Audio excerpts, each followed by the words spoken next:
Acho que eu vou... Então, vamos lá, Ana. Podemos Vou iniciar só os trabalhos minimizar aqui aí. a tela, Perfeito.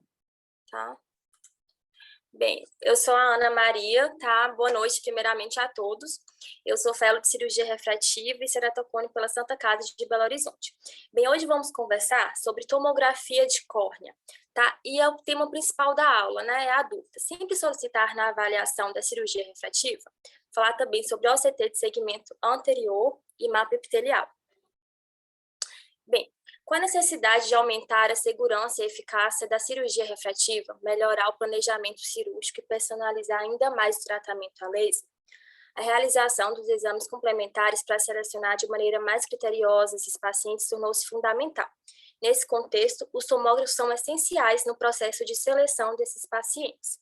Diferentemente dos topógrafos clássicos, que avaliam apenas o segmento anterior da córnea, os tomógrafos permitem reconstruir a estrutura da córnea de maneira tridimensional, possibilitando a avaliação da elevação anterior, posterior, do mapa paquimétrico e da câmara anterior. Os principais exemplos disponíveis, né, os mais utilizados são o Orbiscan, o Pentacam e o Galilei. Tá? Vou começar falando do Pentacam, que é um exame muito utilizado e que fornece vários índices muito úteis para avaliação da cirurgia refrativa. A partir de uma imagem tridimensional, ele fornece dados da superfície anterior, posterior da córnea, face anterior da íris e do cristalino. O Pentacam, ele fornece vários displays fundamentais. Um dos mais importantes aqui para a gente são os 4 mapas refrativos, que são os mapas de curvatura axial, mapa paquimétrico, mapa de elevação anterior e posterior. Essa é a tela desses 4 mapas refrativos, né? É o primeiro contato ali que a gente vai ter com o exame. Inicialmente, tem a identificação do paciente, a data de nascimento, data da realização do exame e o olho que foi realizado o exame. E aqui temos à direita os 4 mapas refrativos. O mapa de curvatura axial sagital, que é o mesmo mapa que a gente avalia lá na topografia. A gente pode interpretar da mesma forma. A gente vai avaliar se o paciente tem um astigmatismo simétrico, assimétrico, se o astigmatismo é regular, irregular. Logo à direita, temos os mapas de elevação. E como que surgem esses mapas de elevação? Tá? Esses mapas, ele avalia uma área da córnea em relação a uma esfera de referência. Coloquei aqui para ilustrar melhor como que é formado esse mapa. Aqui, por exemplo, temos a córnea, né, representada aqui por essa linha marrom, e logo abaixo tem essa esfera de referência que a gente utiliza para fazer o mapa de elevação. Por exemplo, as áreas mais curvas da córnea, elas ficam acima dessa esfera de referência. Elas são representadas no mapa com cores mais quentes, né, e com valores positivos. E as áreas mais planas da córnea, elas ficam abaixo dessa esfera de referência, que são áreas, né, que é representadas por cores mais frias, cores azuis, com valores negativos. E aqui, da mesma forma que é formado o mapa de elevação anterior, é formado o mapa de elevação posterior. O que muda são os índices de referência. Aqui a gente considera uma elevação normal, tá? Até 12 micrômetros. Isso porque a córnea, mesmo normal, ela é uma superfície, né, prolada. Ela tem uma curvatura aqui importante central. Então, assim, mesmo tendo... Ela tem que ter um pouco, a gente considera esse valor normal até 12, suspeito de 13 a 15 micrômetros e com uma área com ectasia acima de 15. A mesma coisa aqui para a elevação posterior, a gente segue o mesmo raciocínio. O que muda são os valores de referência. Na elevação posterior, a gente considera normal até 17, tá? Suspeito de 18 a 20 aproximadamente, e a área com ectasia acima de 20. Aqui, por exemplo, nesse exemplo, a gente tem uma área que onde apresenta uma elevação de 20, a gente já pensa em uma área suspeita de ectasia. Vou voltar aqui para explicar os outros mapas. E aqui a gente percebe nesse exemplo também que o mapa de elevação posterior ele já tem alguma alteração e o mapa de elevação anterior não. Isso acontece muitas vezes, porque em ectasia, por exemplo, a gente tem primeiro, de forma mais precoce, uma alteração da elevação posterior. Isso devido às características do colágeno, do epitélio, que às vezes tem ali um poder de regularizar mais a córnea. Então, muitas vezes a gente vê um mapa com elevação posterior alterada e elevação anterior normal. Logo depois, temos o mapa paquimétrico, que é um mapa mais simples, né? Esse mapa, ele vai avaliar a espessura da córnea em diversos pontos. Logo aqui do lado, tem a representação desse mapa paquimétrico. Aqui, por exemplo, a gente vai ter o centro pupilar, que é representado com uma cruz, tá? Um tracinho, tá? O ápice da córnea, que é representado com uma bolinha com um ponto cheio, o ponto mais fino, que é um círculo vazio, o K máximo, que é a curvatura mais, a parte mais curva da córnea, né? E logo abaixo tem a representação do volume da córnea, volume da câmara anterior e profundidade da câmara anterior. Aqui tem um índice muito importante também, que é a distância do ponto mais fino em relação ao centro, que nesse exemplo está 0,4, tá? Esse valor é considerado normal ali, mais ou menos quando está até 0,7. Isso porque o normal é que a córnea esteja mais fina, né, no centro ou na região paracentral. Quando esse ponto mais fino está muito distante, isso já é um sinal de alerta para a gente. Então, é importante também ficar atento aqui a esse dado, tá? E logo acima tem a representação da córnea, da superfície da córnea anterior e abaixo da superfície da córnea posterior.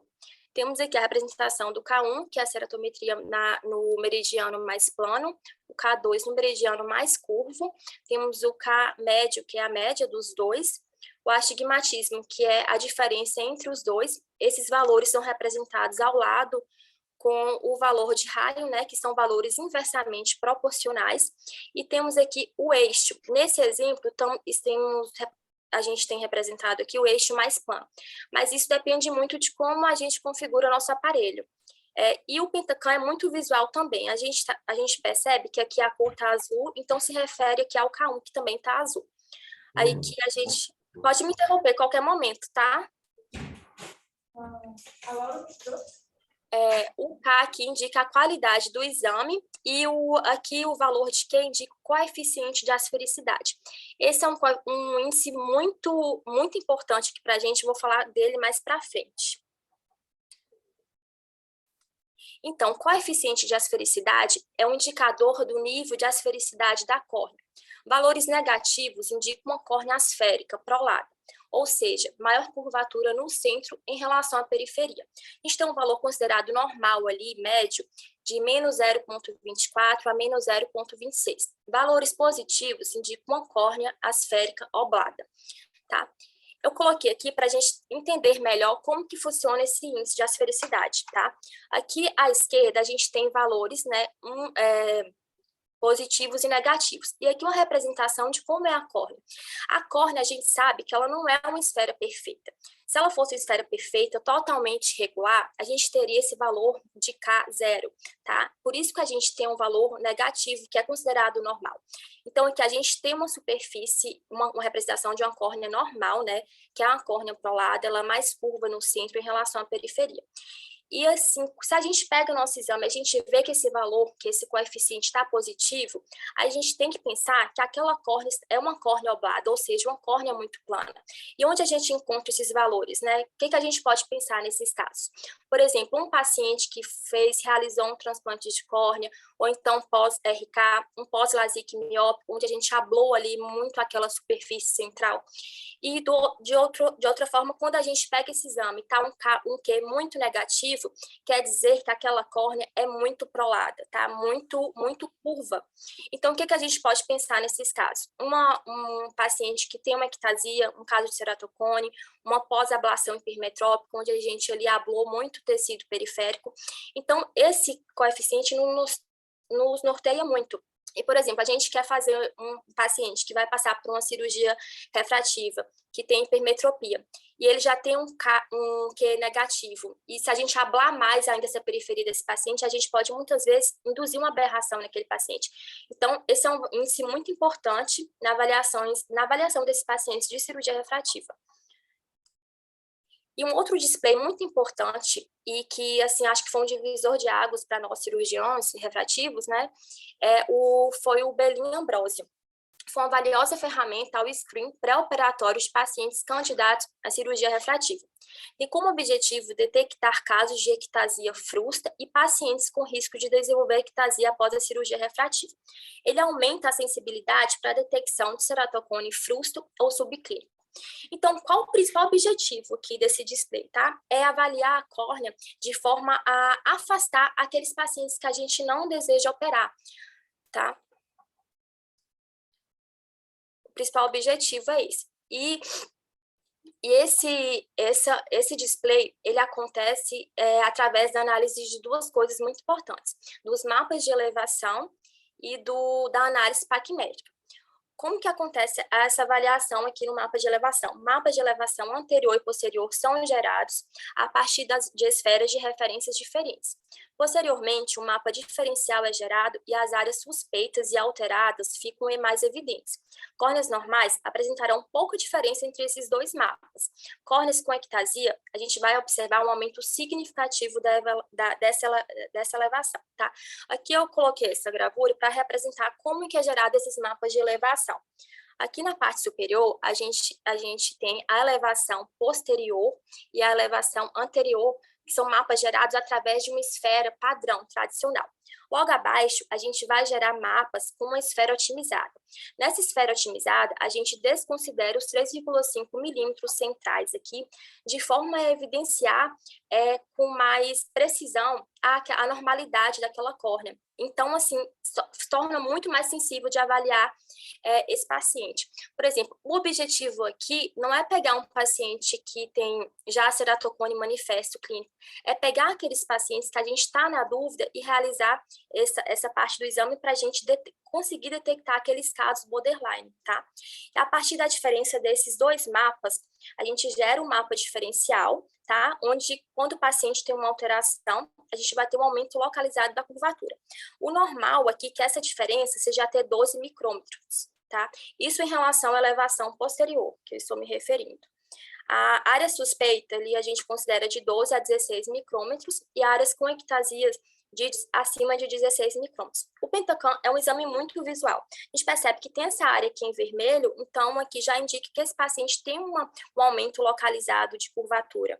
Então, isso tem que chamar nossa atenção ali para já ficar atento a esse paciente. Aqui no exemplo que eu coloquei, temos um mapa de elevação anterior normal. Mas, como eu falei anteriormente, sempre a gente vai ter uma elevação posterior alterada de forma mais precoce, né? E a outra contribuição do Belin Ambrosio, né, que foi a contribuição do Renato Ambrosio, é a análise paquinética. Nessa análise, ilustra a espessura da córnea em diversas zonas em relação ao ápice. É apresentada uma curva que corresponde ao comportamento dessa espessura do centro à periferia. Aqui é um exemplo de como esses gráficos são representados, né, no exame. Inicialmente, a gente tem esses valores representados em valores absolutos. Aqui, horizontalmente, temos a distância aqui da córnea em milímetros, e logo à esquerda temos essa representação absoluta do valor paquimétrico correspondente. Logo abaixo temos esse valor em percentagem. Então, temos essas duas formações, esses dois gráficos.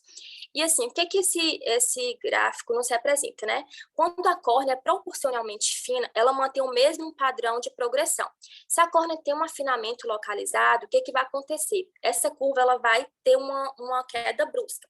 Aqui a gente tem um exemplo de um mapa com uma progressão paquimétrica normal, descendente. Essa curva sempre será descendente, tá? Mas aqui a gente percebe que tem uma descendência dentro do padrão considerado normal. Já aqui a gente tem uma queda brusca dessa espessura da córnea, então isso deve chamar nossa atenção. Então, além dos gráficos para análise, né, a tela do Belin Ambrosio, ela fornece dados numéricos em relação à paquimetria. Por exemplo, tem a representação da paquimetria mais fina, da elevação anterior e posterior do ponto mais fino e da progressão paquimétrica. Esses índices que eu falei, eles são representados aqui nesse box, ele fica no exame, né, a gente encontra esse box acima dos gráficos da análise paquimétrica.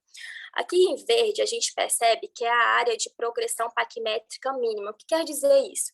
Quer dizer que a área da córnea, que é a espessura da córnea, ela se mantém de forma mais espaçada, tá? E aqui em azul a gente tem a progressão paquimétrica máxima, que é onde a córnea muda de espessura de forma mais abrupta, de forma mais rápida. E por que isso é importante para a gente, tá? Esses são dados isolados, mas quando a gente, por exemplo, e tem o índice de progressão média, que é a média dos dois, a gente tem como valor de referência aproximadamente 1, a gente percebe que nesse exemplo que está 1,22, ou seja, já é um valor que está um pouquinho alterado. E depois a gente tem um ART máximo. O que é esse ART máximo? É um valor multimétrico. Ele analisa várias... É uma análise como se fosse aqui dessa paquimetria no geral. É a paquimetria mais fina, é a relação da paquimetria mais fina em relação à progressão paquimétrica máxima. Esse é um índice muito importante. A gente considera como um valor normal quando ele está acima de 349 e anormal abaixo de 349. Então, aqui, o que a gente vê? A gente tem um índice da progressão média alterado, mas quando a gente olha o ART máximo, está um valor normal. Então, isso aqui para a gente é mais importante, esse dado é mais importante do que esse dado isolado, porque o ART máximo é um índice multimétrico, né? Não avalia só uma coisa. Então, o que a gente pode concluir, tá? A conclusão da análise do Belin Ambrosio. Ao analisarmos dados quantitativos que compara nosso paciente com o padrão populacional em diversos parâmetros, mostra o quanto o paciente em questão desvia em relação à média. Então, a gente tem outra representação aqui que fica logo abaixo da análise paquimétrica, a representação desses dados do paciente em relação à população geral. Então, aqui o que a gente vai avaliar? Elevação anterior, elevação posterior, progressão paquimétrica, a paquimetria mais fina e o deslocamento do ponto mais fino em relação ao ápice. E temos depois o BED-D, que é um índice muito importante, que é a análise desses 5 parâmetros, tá? Ele fornece um valor expresso em desvio padrão em relação à média populacional. Então, quando a gente olha para esse índice D, e a gente tem um valor de 1,6 a 2,6, a gente já pensa que é um paciente suspeito de ter ectasia, e se esse índice está maior que 2,6, a gente já pode considerar um paciente com já pelos valores de referência com ectasia. Então, esse é um índice muito importante também a ser avaliado. Geralmente, quando ele está alterado, ele aparece aqui na cor vermelha. O Pentacan é bem visual, né? Como eu falei. Então, agora eu vou falar um pouquinho do Galilei. Na verdade, a interpretação e a análise dos 4 mapas refrativos, tanto do Pentacan, quanto do Orbiscan, quanto do Galilei, eles são bem parecidos. O que muda é basicamente os valores de referência em relação ao mapa de elevação. Tá? Então, aqui a gente vai ter também os 4 mapas refrativos, o mapa de curvatura axial, o mapa paquimétrico, e o mapa de elevação anterior e posterior. Aqui tem uma diferença em relação, no Galilei, em relação ao índice de asfericidade, tá? O coeficiente de asfericidade. Aqui esse coeficiente é representado pelo L quadrado, tá? Trata-se de um valor que representa o formato da córnea e a relação da curvatura entre a região central e periférica. Tá? A gente pode ter o mesmo raciocínio em relação ao coeficiente de asfericidade que a gente estudou no Pentacan, porém aqui o valor desse coeficiente encontra-se positivo. Então, quando a gente pega um Galilei e vê esse índice muito positivo, o que a gente vai pensar? Pensar que aquela córnea é uma córnea hiperprolada e que tem uma curvatura central ali muito importante. Então, a gente seguindo o mesmo raciocínio, só mudando o sinal, a gente entende com mais facilidade, tá? Aqui é uma representação do Galilei também, os 4 mapas refrativos, mapa de curvatura axial, o mapa paquimétrico, o mapa de elevação, tá? Anterior e posterior. Logo aqui à direita temos um box que representa os dados desses exames, os dados paquimétricos, a curvatura, enfim, é bem parecido. Aqui, ó, a gente tem o E ao quadrado, que eu falei, tá 0,41, já tá um pouquinho tocado. Mas aqui o valor encontra-se positivo, ao contrário do Pentacan, que temos esse valor com o sinal negativo. Então, uma outra diferença que a gente tem aqui no Galilei, que a gente pode incluir, e é muito importante, é esse mapa de elevação, que é o BFTA.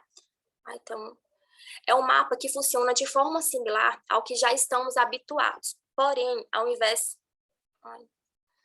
invés de utilizar uma esfera como referência, é utilizada uma superfície tórica e asférica, o que aumenta a sensibilidade e a especificidade para a detecção de ceratocone e ectasia frustra. Ou seja, essa esfera que é utilizada aqui, que a gente pode usar no Galilei, é uma esfera ainda mais parecida com a córnea, tá? Então, torna-se muito mais sensível para detectar aqueles casos de ectasia frustra. Um outro display que a gente pode utilizar aqui no Galilei, muito importante, principalmente para os pacientes que serão submetidos a uma cirurgia refrativa LASIK, é o cálculo do PTA. O que é o PTA, tá? É o percentual de tecido alterado. E como a gente chega a esse valor? Tá? É a espessura do flap, que será confeccionado no LASIK, mais a profundidade de ablação programada, dividido pela espessura da córnea na área central ou ponto mais fino. Então, se a gente quiser, a gente pode ter disponível esse cálculo no Galilei. Eu coloquei um exemplo aqui do cálculo do PTA só para a gente fixar melhor, tá? Por exemplo, um paciente que será submetido ao LASIK, se ele tem uma espessura de córnea de 520 micras, e vamos confeccionar um flap ali no LASIK de 125 micras e uma profundidade de ablação de 90 micras. Isso aqui, esse 90, ele é referente ao grau que o paciente tem, né? A gente vai chegar a esse valor aqui. Então, o PTA ficaria 125, que é a espessura do flap, mais a profundidade de ablação, dividido pela paquimetria mais fina. Com esse cálculo, a gente chega no valor de 0,41, multiplicando por 100, temos um valor de 41%. Tá? O PTA acima de 40% é considerado um fator de risco para o desenvolvimento de ectasia pós-LASIK. Então, é muito importante, né, esse display aqui para a gente. Então, de forma resumindo, essa primeira parte da aula, os tomógrafos, eles nos oferecem informações essenciais, muito importantes para avaliar com segurança um paciente candidato à cirurgia refrativa. Agora eu vou falar um pouco sobre o OCT de segmento anterior, tá? Primeiro eu vou falar sobre os princípios do OCT, que é a tomografia de coerência óptica, sobre os tipos disponíveis, né, e as diferenças principais entre eles e as aplicações clínicas, que é a parte mais importante da aula. Bem, o princípio do OCT de segmento anterior, não só de segmento anterior, mas de qualquer outro tipo de OCT, é a interferometria de baixa coerência, tá? A imagem é formada baseada no atraso entre ecos e pulsos de luz. Eu coloquei uma ilustração aqui de como a gente consegue ter essa imagem no OCT, tá? Um feixe de luz é emitido e ele é dividido em dois, um direcionado a um espelho de referência e o outro em direção ao tecido a ser estudado. O feixe direcionado ao globo ocular é refletido, né, no caso as estruturas oculares, ele é refletido com atrasos diferentes por cada uma das estruturas analisadas.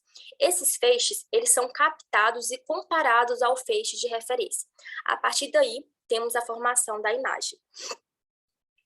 E os tipos de OCT principais, a gente vai ter o Time Domain e o Spectral Domain. O Time Domain, ele fornece um maior campo de imagem e avalia as estruturas de diferentes profundidades.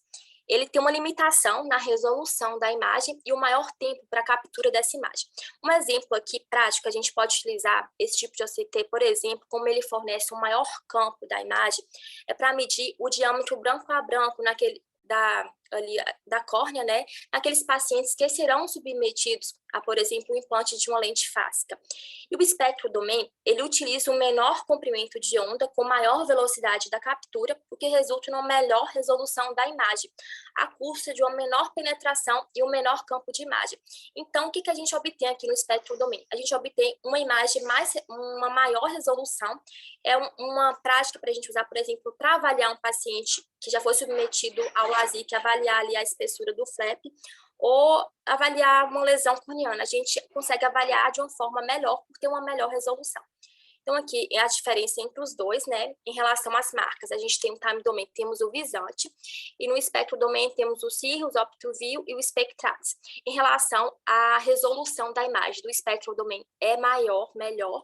A velocidade de aquisição da imagem também temos uma maior velocidade no Spectral Domain e a profundidade de imagem maior aqui no Time Domain. Em relação às aplicações clínicas, a aplicação do OCT de segmento anterior ganhou muito espaço, tá? Então, elas têm muitas aplicabilidades assim, fundamentais e muitas vezes a gente nem conhece, tá? Primeira coisa aqui em relação à opacidade da córnea, muito importante, para avaliar em pacientes que serão candidatos ao implante de giliofase, que é muito importante também, no ceratocone, para pacientes que serão submetidos à cirurgia refrativa ou que já realizaram a cirurgia refrativa, casos de transplante de córnea ou lesões conjuntivais. Começando aqui, por exemplo, um exemplo da opacidade de córnea. O OCT, ele permite medir a profundidade da opacidade. Isso vai ser muito importante para a gente, por exemplo, para guiar o planejamento do PTK. O quão profundo deve ser esse meu tratamento? A gente tem um exemplo, eu coloquei um exemplo aqui, por exemplo, de uma distrofia granular, mas pode ser muito útil em casos de cicatrizes corneanas, RASE pós-PRK, infiltrado subepitelial, enfim, tem várias aplicabilidades.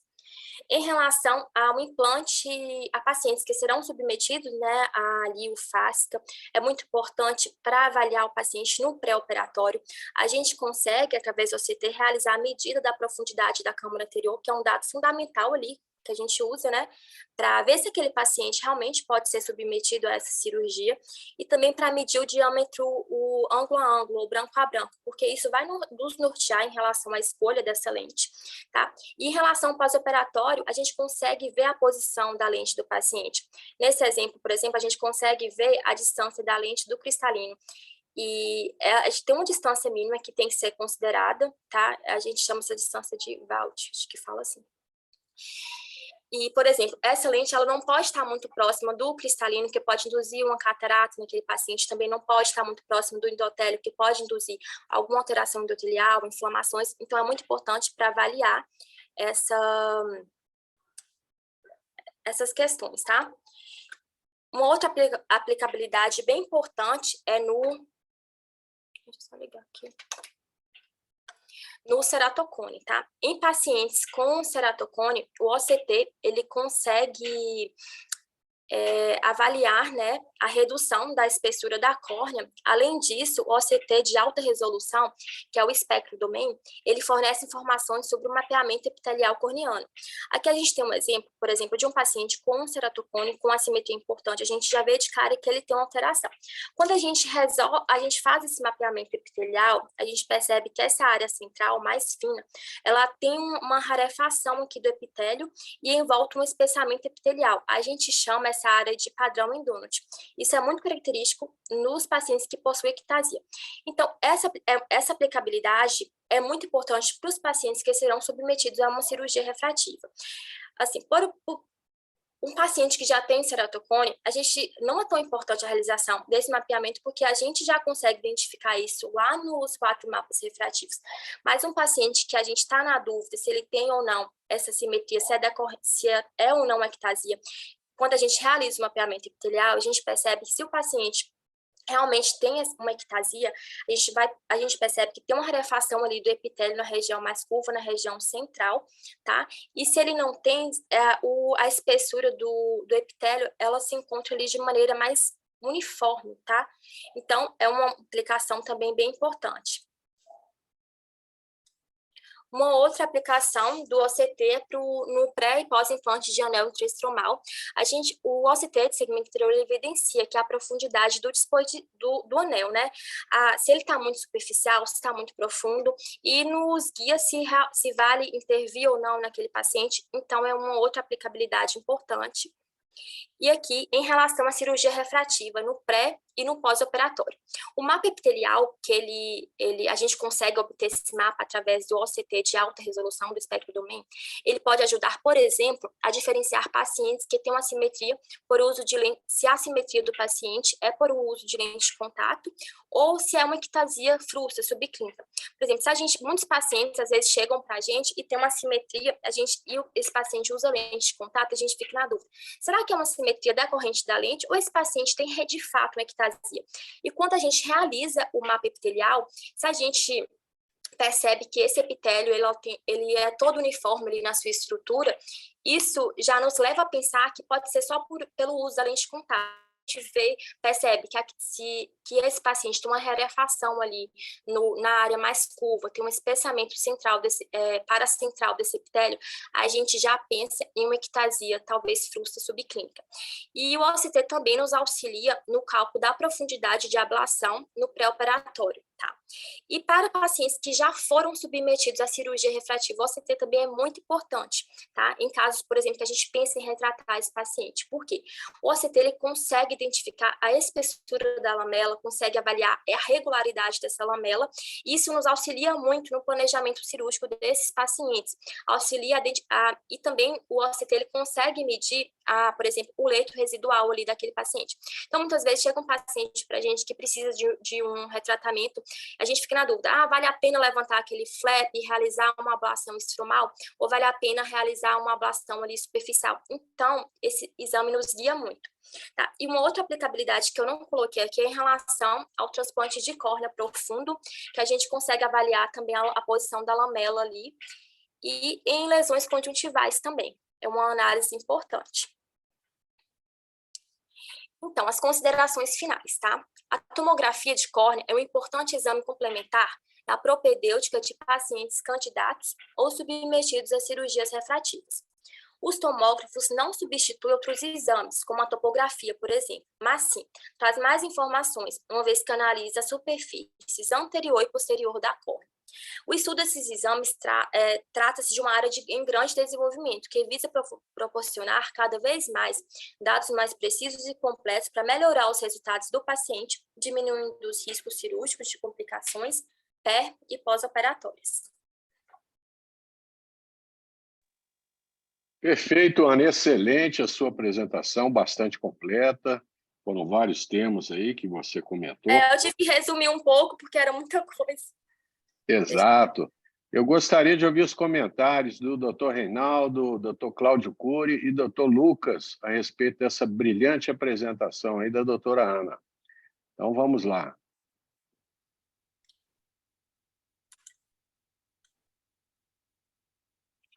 Boa noite a todos. Reinaldo, Reinaldo, Lucas, tá você está presente aí? online?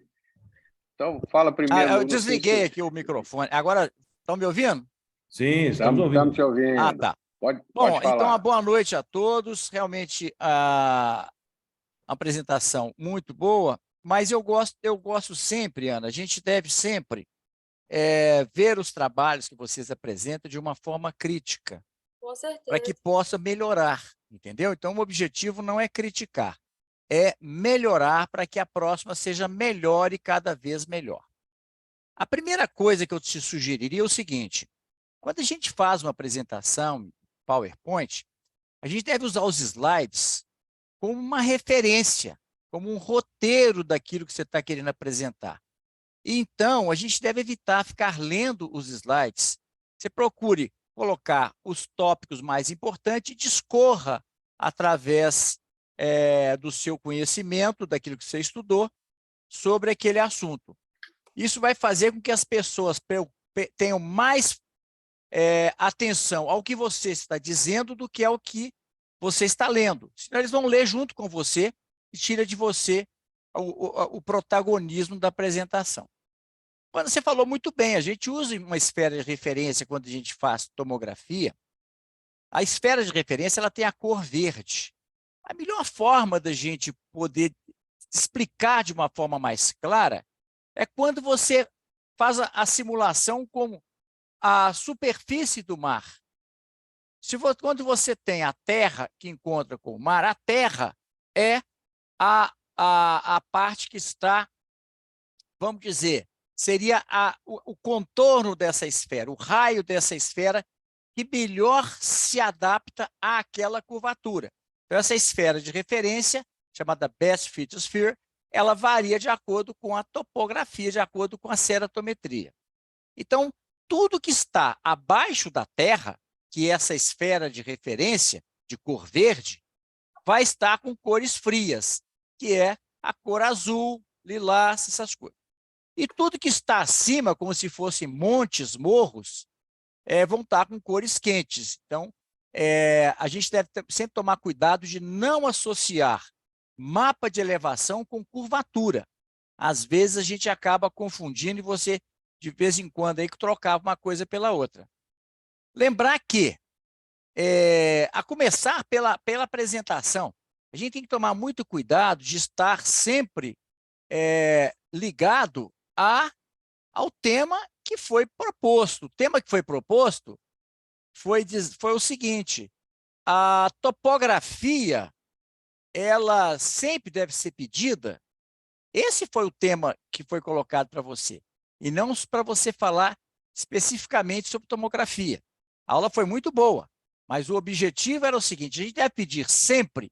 Nós vamos ver que existem situações que o OCT ele é absolutamente indispensável. Em algumas situações, de acordo com a experiência que você vai adquirindo, você pode muitas vezes nem ter a necessidade de pedi-lo. Tá certo? Outra coisa também que a gente tem que tomar cuidado é que a gente usa uma escala micrométrica, ou seja, o milésimo do milímetro. E o plural dessa unidade é micrômetros, ou então micra. Micrômetro é o singular e micra o plural. Não existe micras, tá? A gente deve tomar cuidado com isso também. E outra coisa também é o seguinte: isso evidentemente pela referência onde você pegou. Você colocou lá que um arte máximo acima de 349 é um arte máximo normal. Hoje, esses índices eles têm sido mudados ultimamente. Então, aquilo que era normal numa referência mais antiga, agora, muitas vezes, para aumentar a especificidade do exame, a gente alterou. Hoje, a gente não considera mais uma córnea com um arte máximo 349 como normal, e sim como suspeito. A partir de 320, ou seja, bem pertinho, 29 micra, já é cone, com certeza. Então, a gente deve considerar um arte máximo normal em torno de 380 acima, certo? Então, mude essa referência aí. Tá. O BED, essa curva de progressão paquimétrica do Ambrosio e do Belin, também os valores já foram alterados. Hoje não considera um valor de 1,6, você colocou até 2,6 como suspeito. Não, um Belin um BED, hoje, acima de 1,23, 22, 23, já começa a ser suspeito. Então, a gente está cada vez mais rigoroso para que a gente possa ter maior especificidade e, dessa forma, a gente não deixar passar um cone. Né? Na verdade, até maior sensibilidade. A gente pega cone com maior frequência. Pode ser até que um paciente com 2 de BED não seja ceratocone. Então, o exame não ser tão específico. Mas se você põe um BED com 1,22, a sua sensibilidade vai ser altíssima, acima de 99%. Bom, em relação ao OCT, eu achei que a apresentação foi melhor.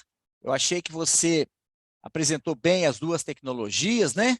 E, realmente, você explicou tudo, a importância do OCT na medida precisa da espessura do flap, porque quando você quer fazer um retratamento, e você também usou muito bem esse termo, a gente deve evitar o termo retoque, a gente deve falar retratamento. Então, quando a gente tem a necessidade de um retratamento, é fundamental que a gente saiba qual a espessura do flap que foi realizado prévio. Porque se você quer fazer um retratamento e esse flap é espesso, a gente tem que medir quanto que é o leito residual para ver se é seguro fazer o retratamento. Se for um retratamento pequeno, de repente você pode tirar do estroma do flap, fazendo um PRK pós-LASIK. É mais seguro do que você levantar o flap. Né? Também a precisão de medida do branco a branco para a lente fásica, você explicou muito bem. Opacidade de córnea, isso é fundamental. Quando você vai fazer um PTK, é muito importante que se avalie previamente se essas opacidades não são muito profundas. Se forem muito profundas, pouco vai adiantar você fazer um PTK. Às vezes você deve fazer um DALC, fazer um transplante lamelar profundo. Outra coisa muito importante é também avaliar a posição do flap, do anel. A posição do anel também, principalmente se o anel está muito profundo, se esse anel está trazendo alguma alteração para a DCM, a gente tem que tomar cuidado, porque você pode ter a perfuração e ter até a migração desse anel para a câmara anterior. Uma outra utilidade também, que é muito interessante, é você avaliar o vault de lentes esclerais. O doutor Cláudio aí pode também abordar esse assunto, porque a gente tem uma medida que é ideal do vault, então vaults excessivos, você começa a levar uma hipóxia adicional a essa córnea. E quando o vault é muito pequeno, você corre o risco de ter toques, causar lesões corneanas, lesões apicais ali. É muito importante também na avaliação do posicionamento das lentes fásicas, né? Agora, quando a gente tem uma suspeita entre um warpage causado por uma lente de contato ou um ceratocone por avaliação da irregularidade do mapa epitelial, o exame mais sensível não é nem o OCT de câmara anterior, é você suspender a lente. Se você suspende a lente e essa córnea melhora essa alteração epitelial, é porque era um warpage, né? Você pode também fazer, se você quiser, avaliar como é que está essa a avaliação de uma córnea pós-ortoceratologia. Vai acrescentar muito na sua mudança, na sua conduta, mas é também um exame que te dá essa possibilidade. Bom, você falou uma coisa aí que eu gostei, você terminou a aula falando uma coisa muito importante. Tomografia não suspende, como é que você falou? Não substitui a topografia. Por um motivo muito simples. São tecnologias diferentes. A topografia usa anéis de Plácido e a tomografia usa a câmara de Scheimpflug. Então, são tecnologias que, às vezes, você pode ter uma córnea alterada e não ter o tomógrafo não detectar uma alteração precoce da córnea. Então, é muito importante você fazer topografia em todas as pessoas e tomografia naquelas que você julgar necessário. Sempre que você tem pacientes jovens, altas profundidades de ablação ou altas ametropias, córneas finas, isso aí é mandatório você fazer uma tomografia, tá certo? Agora, em outras situações, casos mais simples, você pode ou não pedir a tomografia. Muito bem, eram essas as considerações. Parabéns, Ana, seja bem-vinda. E eu gostaria agora também das observações dos outros colegas aí, do Cláudio, do Lucas. Perfeito, Reinaldo. Lucas, você está Arnaldo, né? online? Lucas. Quer ver suas observações também, Arnaldo? Com certeza. Boa noite a todos. A aula da Ana realmente assim, foi concisa, objetiva e direta. O professor Reinaldo já fez algumas considerações que eu também tinha anotado. Se tiver um barulho de plateia de vôlei, tem um prédio aqui do meu lado que os meninos estão se divertindo.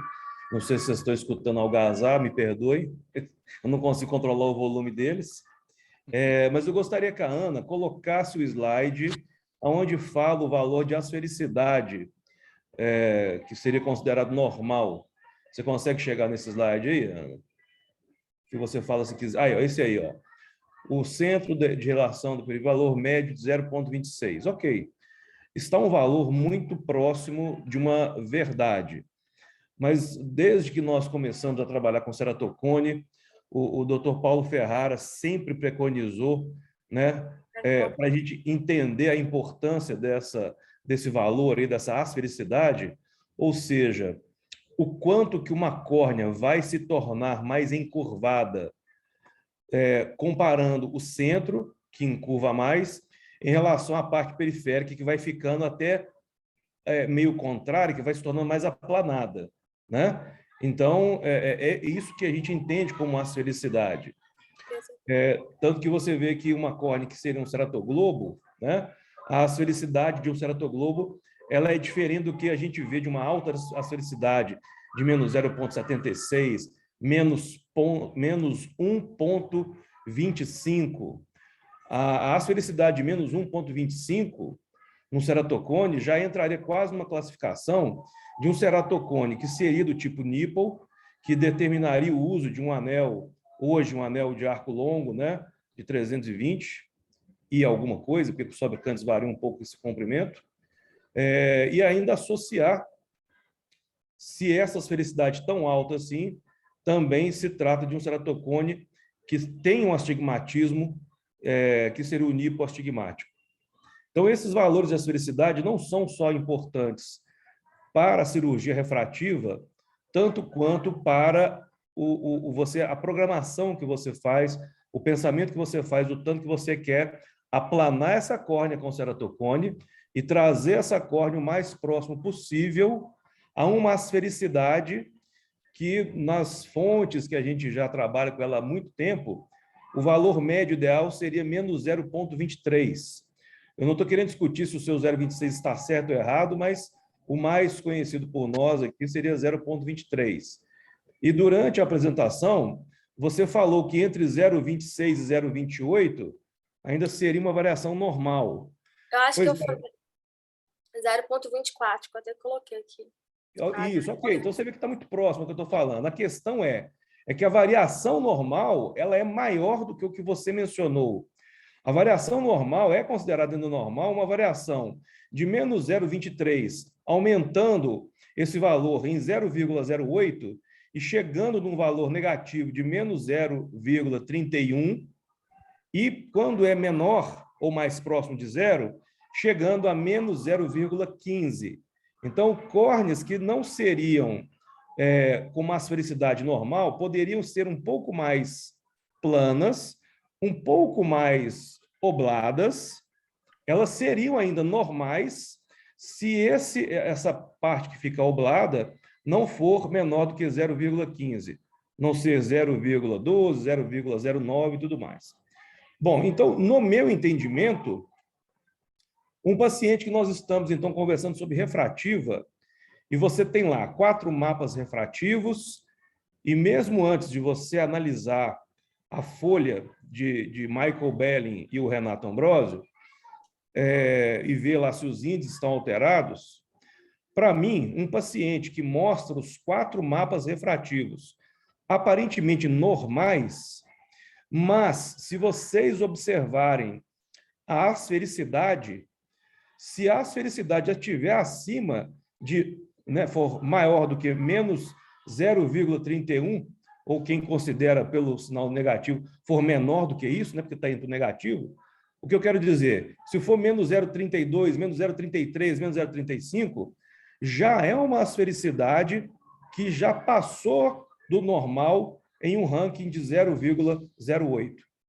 Então, se esse paciente é um candidato para refrativa, suspeitem muito, fiquem de pé atrás, já avaliando a asfericidade. Complementando as informações que você mostrou, onde está o ponto mais fino da córnea, onde está o K máximo, bolinha vazia representa uma coisa, bolinha cheia representa outra coisa. Outra informação importantíssima para todo cirurgião refrativo, deveria ser para todo oftalmologista, mas para todo cirurgião refrativo, o diâmetro da pupila, que é medido no Pentacam, uma vez que o Pentacam é feito no escuro, então é o mais próximo que nós temos de uma pupila escotópica, mas que não estaria sob efeito de midriacil, a pupila não estaria em midríase química, mas é o mais próximo que nós temos de uma pupila escotópica. E esta medida da pupila para a cirurgia refrativa tanto é importante para PRK, para LASIK, para a escolha da zona ótica, do nosso laser, que tem um default lá de 6,5, quanto é importantíssimo para o paciente estar sendo avaliado para ceratocone, porque se esse paciente tem uma pupila maior do que 5 milímetros de diâmetro, e o médico faz uma programação para implantar um anel de 5 milímetros e não talvez um anel de 6 milímetros, anel triangular, estou falando de anel triangular, anel para ceratocone. Eu não estou falando de anel de alta miopia, né, que tem 6 milímetros. Mas eu estou falando para tratamento de ceratocone. Então, a avaliação de vocês em ler sistematicamente todas as medidas de pupila que o aparelho apresenta tem que fazer parte do dialeto de vocês daqui para frente. Nunca mais deixar de valorizar a pupila e aquela conversa que nós tivemos lá no Ocular Laser, sobre o médico que atende e dilata a pupila de todo mundo antes do paciente entrar no consultório.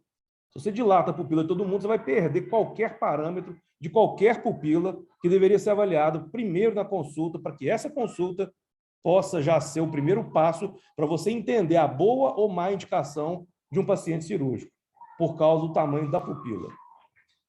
E, por último, só não deixar de mencionar que, ao você mencionar a folha, né, do Michael Belling e do Renato Ambrosio, você falou sobre os índices, mas quando você mencionou o PTA no Galilei, você deixou de mencionar o nosso querido, né, e tão importante colega, o Marconi Santiago.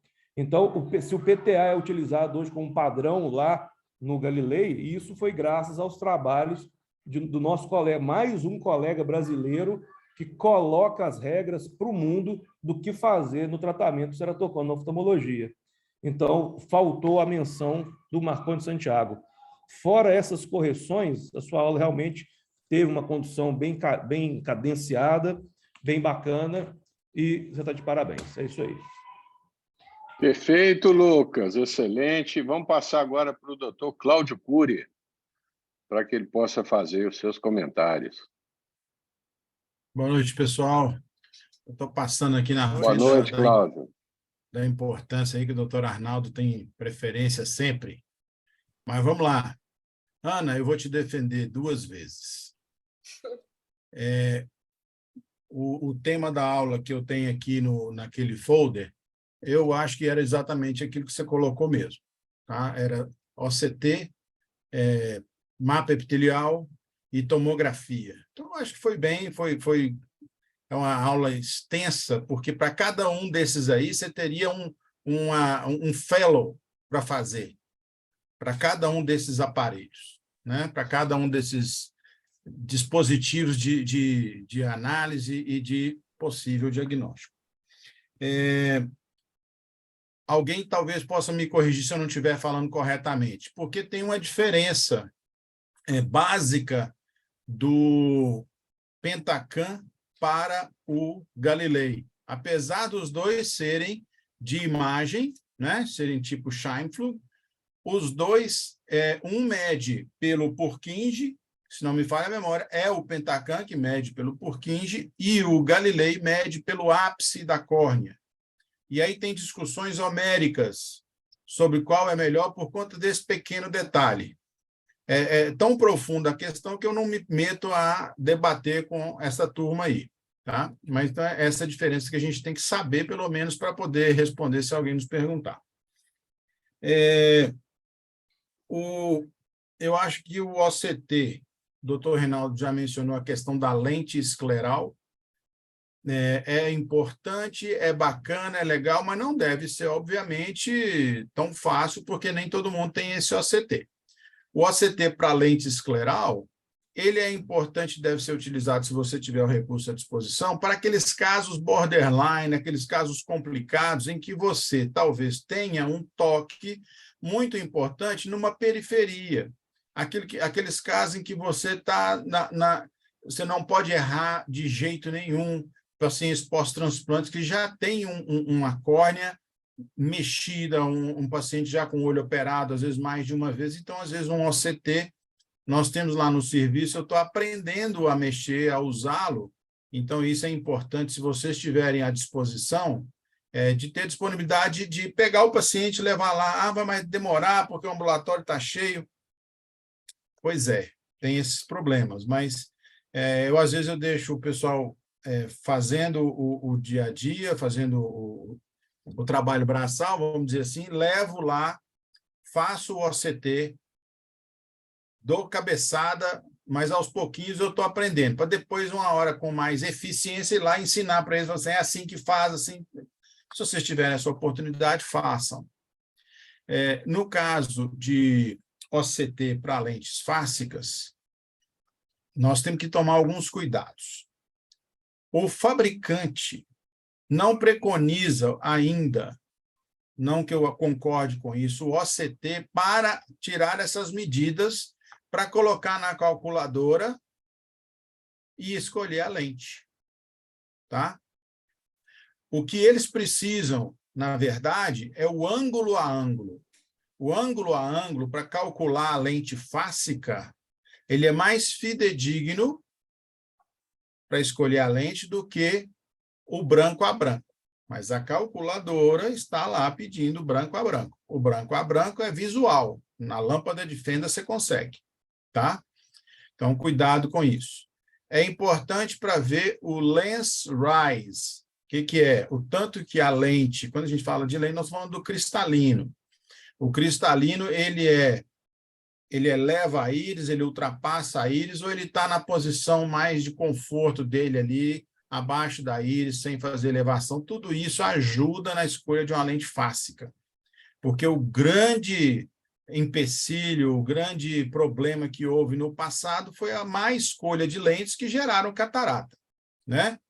Então, muita gente não gosta e ficou com um preconceito com a lente fásica por conta disso. Então, muito cuidado com essa questão do OCT para lentes fásicas, porque às vezes você não vai ter aplicabilidade na calculadora.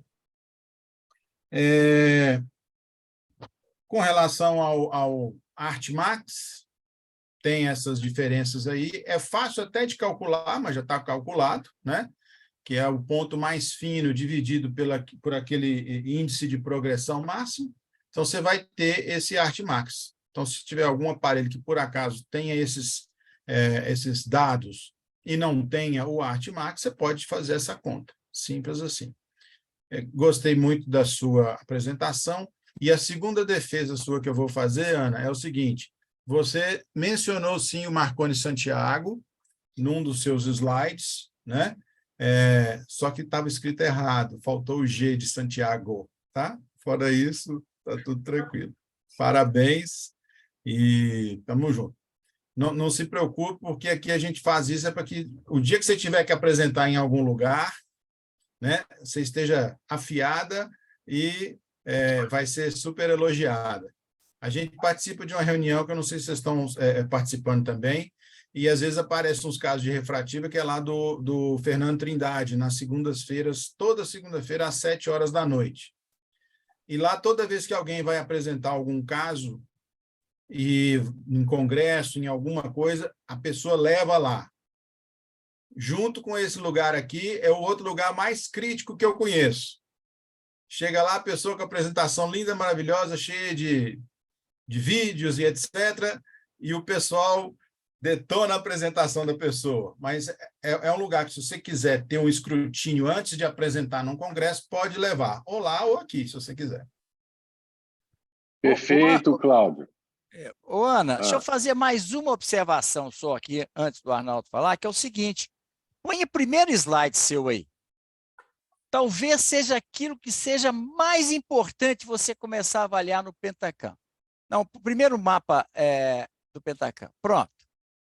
Observe que aqui à esquerda, acima das felicidades, você tem ali QI. Ok. O que significa isso? Significa se esse exame foi feito com qualidade. Então, a primeira coisa que você deve olhar num Pentacam é se o exame é confiável. Se não tiver o escrito OK, é porque essas medidas não são confiáveis. Então, todas as outras observações podem estar equivocadas. Tá certo? Então, ficar sempre atento a isso aí. Combinado? Eu queria aproveitar o slide que está aí e mostrar as felicidades lá, ó, de um paciente que tem uma seratometria normal, 41,9 por 43, e olha lá a felicidade menos 0,42. E aí vem as discussões da elevação posterior. Então, veja que o mapa de topografia não mostra tantas coisas suspeitas, mas a felicidade 0,42, ela é alterada. Aproveitando Se o você slide. tiver uma topografia desse paciente, Eu não sei se você tem, se isso aqui é exame de livro, alguma coisa. Mas, com certeza, essa topografia estaria mais alterada, com uma simetria inferior. Você não tenha dúvida disso. Ou seja, só a topografia já ia nos levantar a lebre, apesar de ter uma espessura Professor, boa, uma ceratometria boa, etc, etc. Tá? E só para finalizar a última colocação, o seguinte, se você colocar assim, qual é o melhor exame? Um Pentacam ou um Galilei? Quem tem Pentacam vai defender Pentacam, quem tem Galilei vai defender Galilei. Eu diria a você o seguinte, que o melhor exame, o que você deve ter, é experiência com um dos dois, porque isso vai fazer com que você tire o máximo possível de cada equipamento. Todos os equipamentos têm praticamente os mesmos objetivos, mas aquele que você tiver mais experiência, você vai conseguir se familiarizar melhor com os mapas e com os índices. Dessa forma, você vai poder aproveitar melhor o equipamento. Só isso. Perfeito, Reinaldo. eu posso dizer mais uma coisa também, doutor Arnaldo? Só para Claro. finalizar. Na esteira do que o doutor Reinaldo está falando, a gente pede topografia, que é fundamental, mas esses índices aí estão legais, tem um menos 0,42 que levanta uma suspeita, mas se a gente olha a morfologia dessa curvatura anterior, desse slide que está aí, ó, essa imagem superior à esquerda, os índices estão bacanas ali, a ceratometria está legal, mas essa morfologia não está normal completamente. Aí você pode questionar, é lágrima? Tirou a lente ontem, tirou a lente agora? Mas se você detectou que essa morfologia aí não está perfeita, já está num bom começo para questionar o resto das coisas. Já está perdendo um pouco da ortogonalidade também, né? Olha para você ver. Bom, mas tudo bem. Perfeito. Mas tudo nós vamos ver ao longo do curso. Perfeito, pessoal. Eu gostaria de pedir a doutora Ana para fechar o último slide dela, por favor. E uma recomendação que eu vou fazer a vocês é o seguinte: terminou a apresentação, fecha a apresentação de vocês, porque senão fica o primeiro slide, o último slide, e a gente não consegue evoluir aí no vídeo. Então, Ana, na realidade, essa é a primeira aula que a doutora Ana está dando no curso, e eu quero parabenizá-la, está excelente, foi muito bom. Realmente você se ateve ao tema, o tema era exatamente esse mesmo que você falou, inclusive um tema extenso, foram vários assuntos importantes que foram colocados numa mesma aula, o que, do ponto de vista de produtividade didática, nem é recomendável. Toda vez que vocês detectarem que tem muita coisa importante numa aula só, nós eventualmente podemos até dividir isso em 2 aulas. A sua apresentação continua aberta, Ana, pode fechar. Deixa eu ver aqui. Para não ter fechado. Ou seja, pessoal, terminou a apresentação, fecha os slides. Fechou Fecha agora? o share. Ainda Ele tá não. podendo ele parar de Fecha o compartilhar. share screen. Você tem que Isso. parar de compartilhar. Uma coisa que eu gostaria de comentar com vocês é o seguinte: vocês que estão se iniciando em cirurgia refrativa, vocês podem abusar da tomografia de córnea, até para que vocês possam avaliar a real importância da tomografia de córnea. Como o Reinaldo já comentou anteriormente, e os outros comentaram, é imprescindível que a gente faça uma propedêutica completa de córnea. Todo paciente candidato à cirurgia refrativa, ou seja, temos que fazer topografia, paquimetria ultrassônica e microscopia especular de córnea. Existem alguns outros exames de propedêutica que nós podemos lançar a mão dele, a aberrometria, sensibilidade ao contraste e a tomografia de córnea. Agora, vocês que estão se iniciando em cirurgia refrativa, vocês podem, eventualmente, pedir tomografia em todo mundo, inclusive naqueles casos que vocês tiverem dúvida, paciente muito jovem, córnea fina, alta metropia ser corrigida, componente de astigmatismo importante, qualidade de visão não satisfatória, visão que não chega a 20/20, alguma assimetria na topografia de córnea, alguma perda de ortogonalidade, tudo isso demanda uma tomografia de córnea. Como eu já comentei com vocês, lá na nossa clínica nós vamos fazer tomografia. Todos os pacientes que vocês levarem lá candidatos à cirurgia refrativa, nós vamos fazer topografia e vamos também fazer tomografia e aberrometria, até para que vocês possam aprender a usar os equipamentos e avaliar a importância deles. Tá? Seu slide continua aberto, você ainda não fechou não fechou aí o share screen. Uma coisa que eu queria comentar com vocês é o seguinte: o Reinaldo ele faz uma coisa que eu acho que é extremamente importante, imprescindível, que é o seguinte: durante a apresentação do fellow, ele anota todos os pontos importantes para ele poder lembrar depois para comentar. E eu acho que isso, todos nós deveríamos fazer isso, o Lucas, o Cláudio, eu também eventualmente faço, hoje eu não estou fazendo, mas eu acho uma coisa importante para a gente não ficar divagando e perder um pouquinho a objetividade dos nossos comentários. Parabéns, você está fazendo o dever de casa. Então, por exemplo, Reinaldo adora falar de qualidade de visão, acessibilidade ao contraste. Lucas adora falar de implante de anel. O Cláudio adora falar de lente de contato escleral. Então, se a gente não anota os pontos, a gente muitas vezes fica divagando e falando coisas que são interessantes, importantes, mas que não tem nada a ver com a aula que foi feita. Então, essa sugestão aí do Reinaldo, coisa que ele faz direto, que é anotar os tópicos importantes, até para a gente não esquecer de comentar nada, eu acho isso muito legal, ok?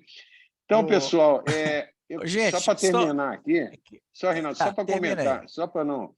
É o seguinte, nós vamos ter agora em julho, pela primeira vez, desde que a Sociedade Brasileira de Oftalmologia foi criada, vai ser a primeira vez que vai ter um congresso nacional da SBO em Belo Horizonte. Você sabe que a SBO é uma entidade formada por oftalmologistas, já muito antiga, foi fundada no Rio de Janeiro e praticamente era uma entidade carioca. De alguns anos para cá, a SBO mudou, se reinventou. Eles chegaram à conclusão que se a SBO ficasse só no Rio de Janeiro, a sociedade ia perder a sua importância. Então, a SBO, atualmente, ela designa presidentes de outros estados. Então, nós já tivemos congresso da SBO no Paraná, já tivemos congresso da SBO em São Paulo, e esse ano, Belo Horizonte vai receber o Congresso Nacional da SBO em julho. E o presidente do congresso é o doutor Emílio Suzuki, que foi meu aluno, que é um oftalmologista glaucomatólogo brilhante, e ele me pediu para eu fazer a grade de cirurgia refrativa. Então, eu gostaria que um dos nossos fellows, pode ser tanto do Instituto de Olhos e Ciências Médicas quanto da Santa Casa, eu vou deixar 15 minutos para que um dos nossos fellows apresente um caso clínico cirúrgico interessante para que a gente possa discutir lá. Então, eu gostaria que nesses próximos 60 dias vocês avaliassem algum caso que vocês atenderam em ambulatório, que seja interessante e que vale a pena a gente poder apresentar no Congresso Nacional. Vai ser uma oportunidade para vocês poderem apresentar-se em um evento nacional que vai ter presença de praticamente todos os palestrantes brasileiros e alguns convidados estrangeiros, ok? Agora, isso tem que ser feito com uma certa urgência. Eu poder incluir isso na grade tem que ser no máximo nos próximos 60 dias, ok? Então é isso, pessoal. Alguém gostaria de fazer alguma pergunta, algum comentário? Eu só queria fazer uma colocação aqui. Não é querendo ser chato, mas no dia 1º de março, eu mandei o programa oficial do nosso fellowship. Então, eu vou ler o que foi pedido aqui. Propedêutica, topografia, é o padrão ouro. Tomografia, pedir sempre. E também falar de OCT e de mapa epitelial. Então, esse é o programa. Possivelmente não foi passado o que era o objetivo do nosso programa, mas isso foi o que foi divulgado para todos vocês no nosso grupo lá, tá bom? Então, eu estou falando isso porque é polêmico. Nós vamos falar muito dos índices do Pentacam durante todo o nosso curso. Exaustivamente nós vamos falar. Agora, é bom a gente já começar a ter essa questão, por que pedir sempre ou por que não pedir, a gente começar a ter esse espírito crítico. E quando é fundamental, quando é absolutamente indispensável.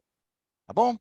Mas é isso aí. Então, parabéns, Ana, mais uma vez. E amanhã, com a aula hoje foi sobre tomografia, OCT, mapa epitelial, eu vou procurar, então, selecionar alguns casos onde esses exames aí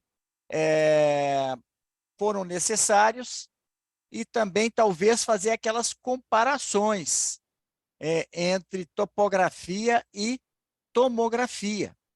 Quando a gente fala quando o Handelman fala de fatores de risco, ele não cita nenhum índice de tomografia, nenhum. Ele só cita os índices de topografia, de paquimetria, mostrando como que a topografia é indispensável e insubstituível. Tá bom? Mas amanhã, então, eu vou procurar selecionar alguns casos para a gente deixar isso bem claro para todos nós, tá bom?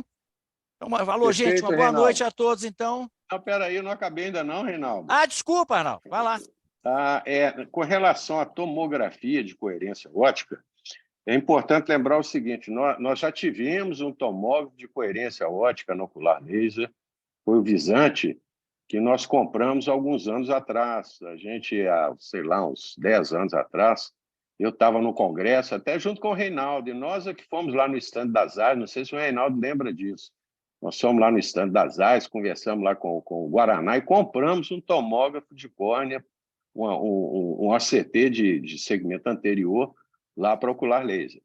Na época, nós não compramos só o OCT Visante, nós compramos um conjunto completo, que era um topógrafo Atlas, junto com o OCT de segmento anterior. Por um problema lá de perda de licença das AIS, as AIS não conseguiu, não podia, ficou proibida de vender o topógrafo para nós porque eles tinham perdido a licença. Então, nós compramos esse OCT, ele trabalhou durante algum tempo, mas, infelizmente, esse equipamento ele estragou e o custo do conserto dele, fornecido pelas AIS, era quase que o preço de um aparelho novo. Então, esse é o motivo do nosso aparelho, da gente estar, no momento, sem um OCT de segmento anterior para ocular laser, que é um imprescindível. Uma clínica igual ocular laser não pode deixar de ter um OCT e um equipamento que faça mapa epitelial. E a boa notícia é que esse equipamento ele está sendo, já está. Nós temos lá um plano de compra, de aquisição de equipamentos, e esses equipamentos já estão lá no topo da lista para serem adquiridos num futuro próximo lá para ocular laser. Ok? Então é isso. Alguém gostaria de fazer mais alguma pergunta, algum comentário?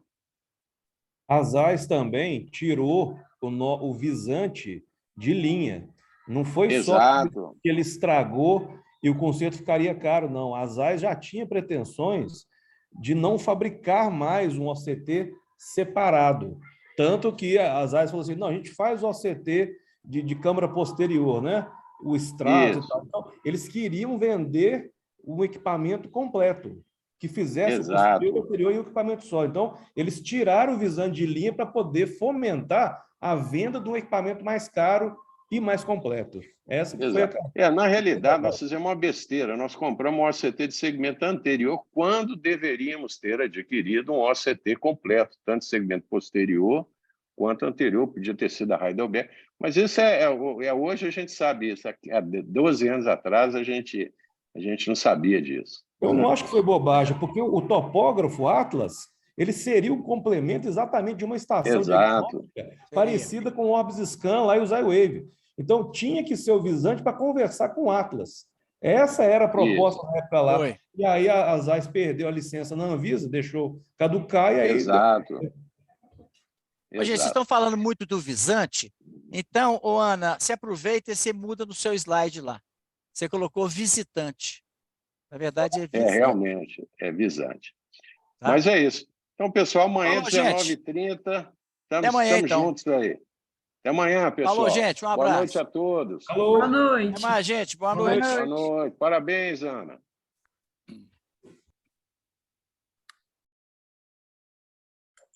Arnaldo?